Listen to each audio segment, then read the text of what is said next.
آخری آیت ہے سورت کی اور بہت پیاری آیت ہے، اللہ کی طرف سے بڑی موٹیویشن اور ترغیب اس آیت کریمہ میں ہے. فرمایا کہ والذین جاہدوا فینا لنہدینہم سبلنا، اور جو لوگ ہماری راہ میں کوشش کرتے ہیں، جہاد کرتے ہیں، محنت کرتے ہیں، ہم اپنے راستوں کی ان کو ہدایت عطا کرتے ہیں. محنت کس کے لیے؟ فینا، اللہ کی راہ میں، اللہ کو پا لینے کے لیے، اللہ کی خوشنودی کے لیے، اللہ کی رضا کے لیے. اور جہاد مستقل محنت ہے، اللہ کا دین سیکھنے کے لیے بھی جہاد ہے بھائی، اللہ کے دین پر عمل کرنے کے لیے جہاد، کوشش، گناہوں سے بچنے کے لیے جہاد، کوشش، دین کی دعوت دینے کے لیے جہاد، کوشش، دین کی سربلندی کے لیے جہاد، کوشش. یہ پورا پیکج ہے. اللہ کے لیے جو جہاد میں لگے، محنت کرے، اللہ کہتے ہیں ہم اپنے راستوں کی ہدایت اس کو دیتے ہیں. دیکھیے اللہ کی طرف جانے والا راستہ ایک ہے جی، لیکن میرے لیے کیا ذریعہ بنا، آپ کے لیے کیا ذریعہ بنا، آپ کے لیے کیا ذریعہ بنا، کہاں سے آپ کو مدد ملی، کہاں سے آپ کے لیے فیوریبل حالات ہوئے، کہاں کسی کی ماں نے اس کے پیچھے محنت کی. ایسے بیٹے ہیں نا یہاں پر جن کی ماؤں نے یہاں پہ بھیجا ہے ان کو، ہیں کہ نہیں؟ ایسے افراد بھی جن کی بیویوں نے ان کو یہاں پر بلایا ہوا بھیجا ہے. ایسے باپ ہیں جو اپنی بیٹیوں کو لے کر آئے ہوئے ہوں گے، ہاں یا نا؟ ایسے بھائی ہیں جو اپنی بہنوں کو لے کر آئے ہوئے ہوں گے پردے میں کہ آؤ قرآن کو سنو. ایسی بہنیں جنہوں نے اپنے بھائیوں کو انوائٹ کیا ہوگا. ایسی بھانجیاں ہوں گی جنہوں نے اپنے ماموں کو انوائٹ کیا ہوگا. ایسا چاچا بھی ہوگا جو اپنے بھتیجے کو لے کر آیا ہوا ہوگا. ہاں کہ نا؟ ہمیں نہیں پتا اللہ کہاں کہاں سے مدد فرمائے. We never know. سلمان فارس میں نا مشرکین کے گڑھ میں آتش پرستوں کے ہاں دل میں طلب و تڑپ ہے، کبھی ایک راہب، کبھی دوسرا، کبھی تیسرا، کبھی چوتھا، کبھی پانچواں، پھر کھجور والی زمین میں اللہ نے پہنچا دی محمد کریم صلی اللہ علیہ وسلم کے پاس. تو کہاں کہاں سے اللہ مدد دے؟ وہ ذرائع بہت سارے، راستہ ایک ہے اللہ کی طرف جانے والا. اللہ ہمیں بڑھنے کی توفیق دے. ایک اور حدیث تحفے کے طور پر لیجیے، ابھی تک بیان نہیں ہو سکی. بخاری شریف میں حدیث قدسی اللہ فرماتا ہے میرا بندہ مجھے دل میں یاد کرے، میں بھی دل میں یاد کرتا ہوں. وہ کسی محفل میں میرا ذکر کرے، میں اس سے بہتر محفل فرشتوں میں ملائے اعلیٰ میں اس کا ذکر کرتا ہوں. وہ ایک بالشت میری طرف آئے، میں ایک ہاتھ بھر اس کی طرف آتا ہوں. وہ ایک ہاتھ بھر میری طرف آئے، میں دو ہاتھ بھر اس کی طرف آتا ہوں. آگے کیا ہے؟ اللہ اکبر. وہ چل کر میری طرف آئے، میں دوڑ کر اس کی طرف آتا ہوں. اس کی عطا میں کمی نہیں ہے، میری طلب میں کمی رہ جاتی ہے، میری تڑپ میں کمی رہ جاتی ہے، میرے مانگنے میں کمی رہ جاتی ہے، میرے اٹھنے میں کمی رہ جاتی، میرے بڑھنے میں کمی ہے. میرے رب کی عطا میں کوئی کمی نہیں، میرے رب کے خزانوں میں کوئی کمی نہیں، میرے رب کی توفیق عطا ہونے میں کوئی کمی نہیں ہے. تم چل کر آؤ، اللہ کہتا ہے میں دوڑ کر آؤں گا. والذین جاہدوا فینا لنہدینہم سبلنا، اور جو لوگ ہماری راہ میں کوشش کرتے ہیں، جہاد کرتے ہیں، محنت کرتے ہیں، ہم اپنے راستوں کی ان کو ہدایت دے دیتے ہیں. وَإِنَّ اللَّهَ لَمَعَ الْمُحْسِنِينَ، اور بے شک اللہ سبحانہ وتعالی ان کے ساتھ ہے جو احسان کی روش اختیار کرنے والے، جو خیر کا عمل کرنے والے، بہترین انداز سے نیکیاں کرنے والے ہیں. اللہ تعالیٰ انہی لوگوں میں ہمیں شامل فرمائے. والا ہے. اگلی آیت کا ایک حصہ یہ ہمارے لبرلز کو، ہمارے سیکولر مائنڈڈ کو بہت یاد ہے. ایک وہ بڑی جماعت جو لندن میں اور کراچی میں بکھر گئی، بڑا بیڑا غرق کیا مہاجروں کا جن لوگوں نے. ناراض نہ ہوئیے گا، ہاں میں کراچی میں بیٹھ کے بات کر رہا ہوں، ابھی بھی کر رہا ہوں، پہلے بھی کرتا رہا ہوں. ہمارے بھی باپ دادا ہجرت کر کے آئے تھے، وہ تو آئے تھے اسلام کے لیے. کیا ڈرامہ ہمارے ساتھ ہوا، اس قوم کا کیا ستر اناس کیا، اس شہر کا کیا بیڑا غرق کیا ہے، اور اسلام کے خلاف کس قدر باتیں ہوئی ہیں. بہرحال ہم یہ کہے بغیر رہ نہیں سکتے. یہ آیت ان لوگوں نے بھی شہر کے چوراہوں پر لگائی، عربک میں، انگریزی میں، اردو میں. کیا؟ لا اکراہ فی الدین، دین میں کوئی جبر نہیں. وہ بھائی بالکل صحیح بات ہے، قرآن کی آیت ہے، کوئی ڈینائی کرے تو مسلمان نہیں. لیکن مطلب کیا ہے اس کا؟ بھائی دین میں کوئی جبر نہیں، جو چاہو سو کرو. اللہ واہ بھائی واہ، اللہ اکبر کبیرہ. بچے کو اسکول بھیجتے ہو، جو چاہو سو کرو. 7:30 اس کا ٹائم ہے، 7:35 اگر ہو تو پھر واپس جاتا ہے کہ نہیں جاتا بچہ؟ ہاں ایڈمٹ نہ کراؤ تو 7:30 بجے شام کو اٹھے کوئی نہیں پوچھے گا، لیکن 7:35 اگر آپ اس کو اسکول لے کے جائیں گے تو واپس کیا جائے گا نا. یہ جبر ہے کہ نہیں؟ جبر ہے. تمہارے آفس میں 4 لوگ کام کرتے ہوں، جو بھی شخص یہ دعوے کر رہا ہے، آزادی کی باتیں کر رہا ہے، اور وہ 4 افراد جو ہیں وہ 9:30 بجے آتے ہوں، تو تم کیا کرو گے؟ ہار پہناؤ گے ان کو؟ کیا کہنا چاہ رہا ہوں؟ جس بچے کو ایڈمٹ کروایا ہے اس پہ پابندی آئے گی. جس بندے نے فری ول کے ساتھ آپ کے ہاں جاب کرنا پسند کیا ہے، پابندی آئے گی. جس نے فری ول سے اسلام قبول کیا ہے، پابندی آئے گی. جس کو پابندی نہیں چاہیے وہ کافر رہے، پھر نو ایشو. کافر کے لیے نہ نماز کی پابندی، نہ روزے کی پابندی، نہ اس کی عورت کے لیے پردے کی پابندی. رہو کافر. But if you are Muslim and if you claim to be Muslim, then you will have to follow the commandments of Allah subhanahu wa ta'ala and his messenger Muhammad sallallahu alayhi wa alihi wa sallam. Simple as that. تو لا اکراہ فی الدین، دین میں کوئی جبر نہیں. کیا مطلب؟ دین قبول کروانے میں جبر نہیں ہے. گن پوائنٹ پر ہم کسی سے اسلام قبول نہیں کروا سکتے، بالکل صحیح بات ہے. لیکن جس نے قبول کر لیا تو پابندی آئے گی.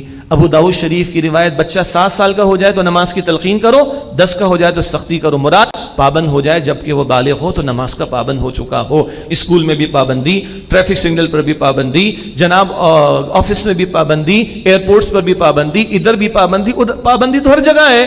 وہی پابندی کھل رہی ہے جو اللہ بتا رہا ہے، جو اس کے رسول نے بتائی ہے صلی اللہ علیہ وسلم. تو پھر اپنے دلوں کا جائزہ لو کہ تم مخلص ہو یا نہیں ہو اللہ اور اس کے رسول کے ساتھ صلی اللہ علیہ وسلم. جذبات کا اظہار اس بات پر کر رہا ہوں کہ شہر کو بھر دیا تم نے بینر سے. دیر از نو کمپلشن ان ریلیجن. کس کے کہنے پر یہ بات آ رہی؟ کیا تمہیں قرآن میں زکوٰۃ کی آیتیں نظر نہیں آتی؟ کیا تمہیں قرآن میں صلاۃ کی آیتیں نظر نہیں آتی؟ کیا تمہیں قرآن میں سود کے خاتمے کی آیتیں نظر نہیں آتی؟ غیروں کے ٹکڑوں پر پلنے والے ہی اسی طرح کے کامنٹس کو ذہنوں کے اندر بٹھانے کی کوشش کرتے ہیں جو میڈیم ان کو اویلیبل ہوتا ہے. اور اللہ کی کتاب کو ہاف کوٹ کیا جاتا ہے، مس کوٹ کیا جاتا ہے.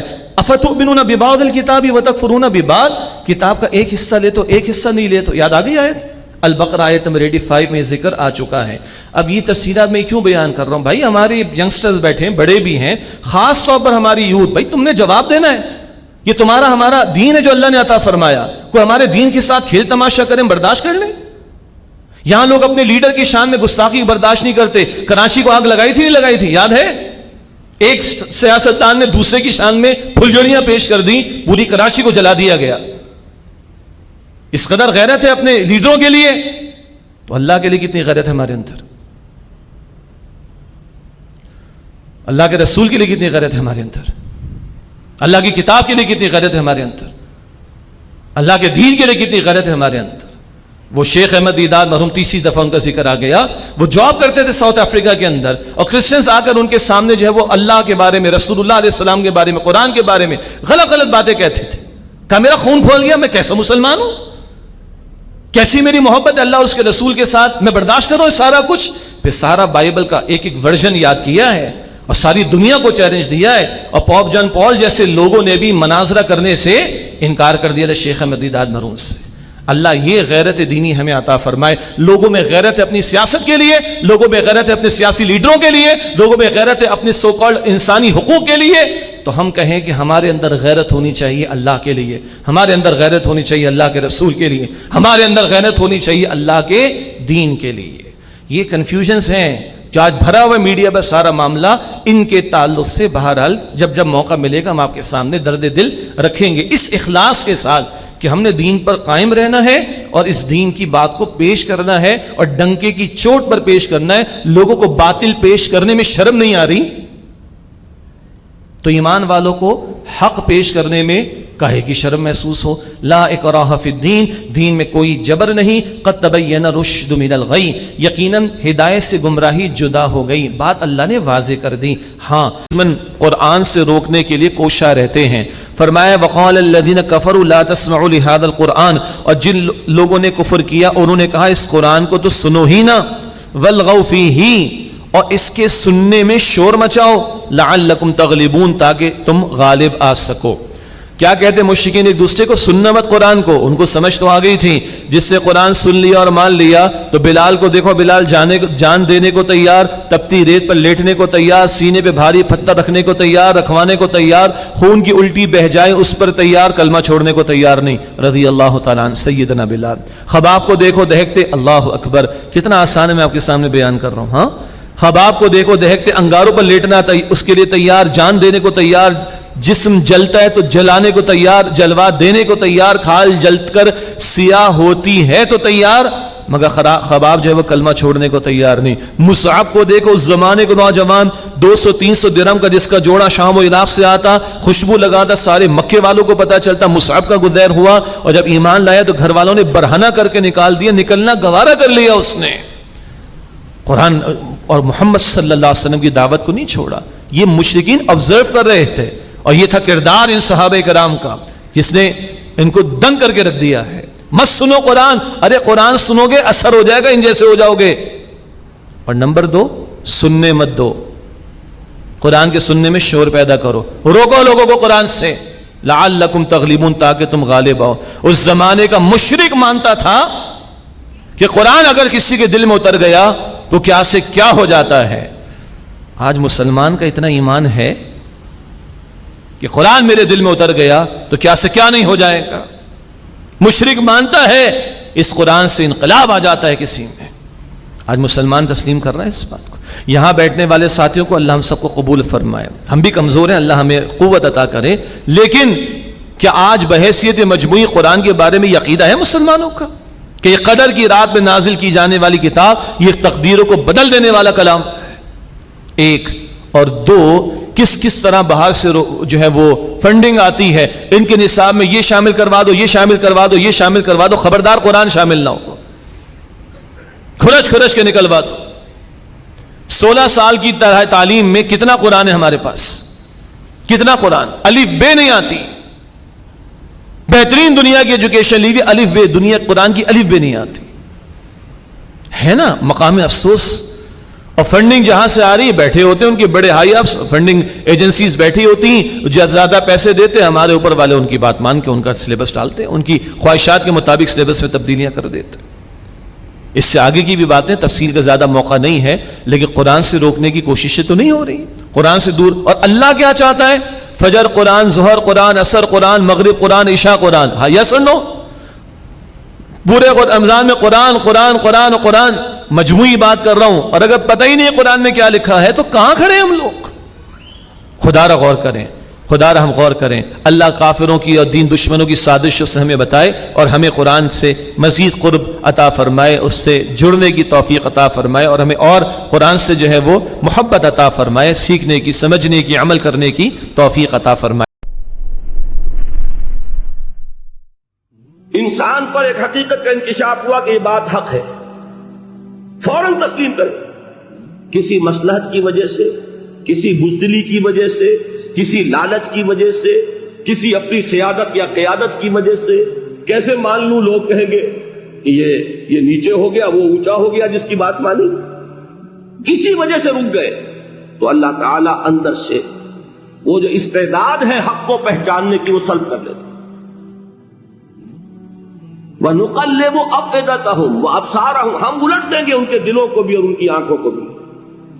کیوں؟ كَمَا لَمْ يُؤْمِنُوا بِهِ أَوَّلَ مَرَّةٍ، اس لیے کہ وہ پہلی مرتبہ جب انکشاف حق ہوا ہے وہ ایمان نہیں لائے. اس کا میں ایک واقعہ آپ کو سنانا چاہتا ہوں کہ کس طرح صحابہ کرام پر بھی وقتی طور پر یہ واقعہ اگر صحابہ کرام کا نہ ہوتا تو یہ حقائق سمجھ میں نہ آتے. غزوہ تبوک کے موقع پر یہ میں جملہ انکمپلیٹ رہ گیا، ضعف ایمان کا حملہ ہو جاتا تھا، نفاق کا نہیں معاذ اللہ، لیکن ضعف ایمانی کی اگلی منزل شروع ہو جاتی ہے نا نفاق. یہاں جھوٹ بولنا شروع کیا نفاق، جھوٹی قسمیں کھانی شروع کی سیکنڈ سٹیج، اور جہاں مومنین صادقین سے بغض اور عداوت پیدا ہو گیا وہ تھرڈ سٹیج. تو وہ ضعف ایمان کا کیسے ہوتا ہے یہ حضرت کعب ابن مالک نے بڑی تفصیل سے بیان کیا ہے. غزوہ تبوک کے موقع پر جہاں منافقین نے آ کر جھوٹے بہانے بنائے، جھوٹی قسمیں کھائیں اور حضور سے ایگزمپشن لے لی، چھٹی لے لی، رخصت لے لی، وہاں 3 ایسے صحابہ بھی تھے جو مومن صادق تھے، لیکن وقتی طور پر شیطان نے انہیں ورغلایا. کیسے ورغلایا وہ سمجھ لیجیے. کعب ابن مالک نے تفصیل سے بیان کیا ہے اور میرے نزدیک یہ جہاں تک میرا مطالعہ ہے طویل ترین حدیث ہے، بخاری اور مسلم میں بھی موجود ہے. حضور جب واپس آئے ہیں اور اب آپ نے ایک ایک کو بلایا، جن لوگوں نے تو پہلے جھوٹی قسمیں کھا لی تھی ان کو تو بلانے کی ضرورت نہیں تھی، لیکن کچھ لوگ ایسے بھی تھے کہ جنہوں نے ایگزمپشن بھی نہیں لی تھی اور گئے بھی نہیں تھے. اب ان کو آپ نے ایک ایک کر کے پیشی ہوئی، آپ کیوں نہیں گئے تھے؟ تو اب جو منافقین تھے ان میں سے انہوں نے اس موقع پہ جھوٹی قسمیں کھا لی. خدا کی قسم حضور ہم تو بالکل تیار تھے پوری میں نے تیاری بھی کر لی تھی، پورا ارادہ تھا، یہ وقتی طور پر یہ مصیبت مجھ پر آ پڑی۔ جس نے قسم کھائی انہوں نے کہا اچھا ٹھیک ہے جائیے۔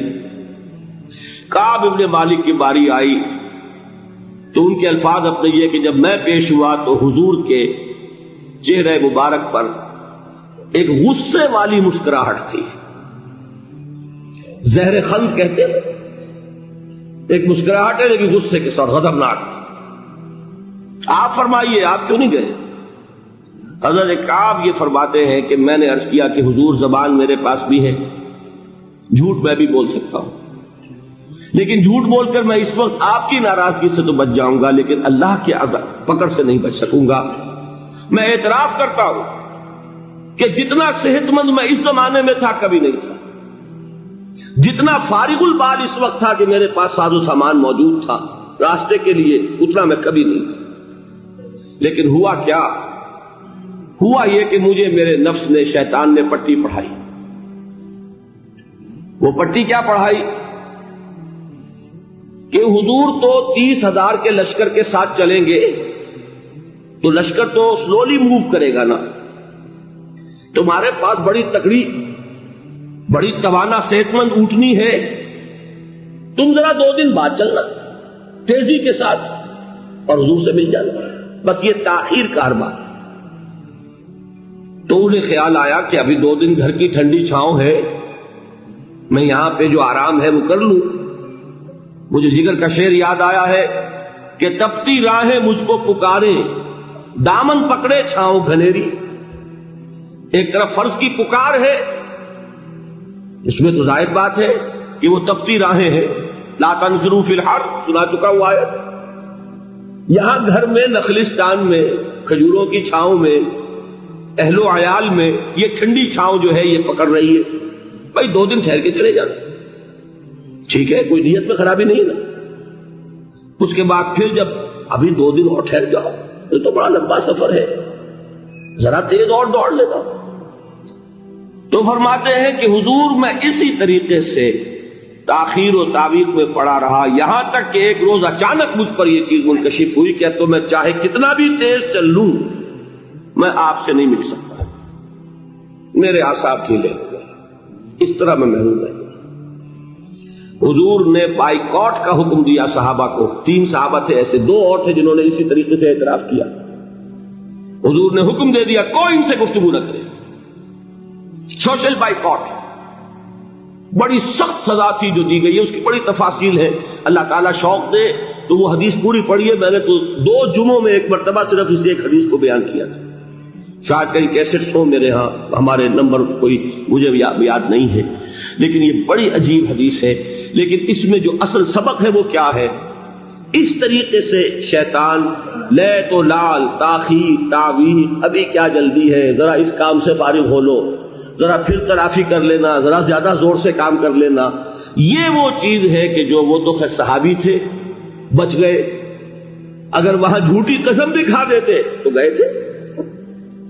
یہ تو اتنا ہی ہے نا، مردی و نامردی قدم فاصلہ دارت، اس میں تو یہی ہے کہ ذرا ایک جھوٹی قسم کھا دیتے، جھوٹے بہانہ بنا دیتے تو اب ضعف ایمان نہ رہتا، وہ نفاق کی سرد شروع ہو گئی۔ وہ اللہ تعالیٰ نے ان کو بچایا۔ نکلتے نظر نہیں آ رہے، قدم نہیں بڑھ رہے، ہماری طرف لوگوں کا رجوع عام نہیں ہے، ٹھیک ہے، اس پر قطعاً بدل ہونے کی بات نہیں ہے، یہ اللہ تعالیٰ کی مشیت میں ہوگا، جب وہ چاہے گا تب ہوگا۔ ہمارا کام یہ کہ اپنا فرض ادا کیے چلے جائیں بس، اور نتیجے سے بالکل ذہن کو اپنے منقطع کر لیں، ذہن کا کوئی تعلق آپ کے نتیجے کے ساتھ نہ رہے۔ یہ جب تک کیفیت ہماری نہیں ہوگی، ہم اس راہ پر استقامت اور مدام اس پر محنت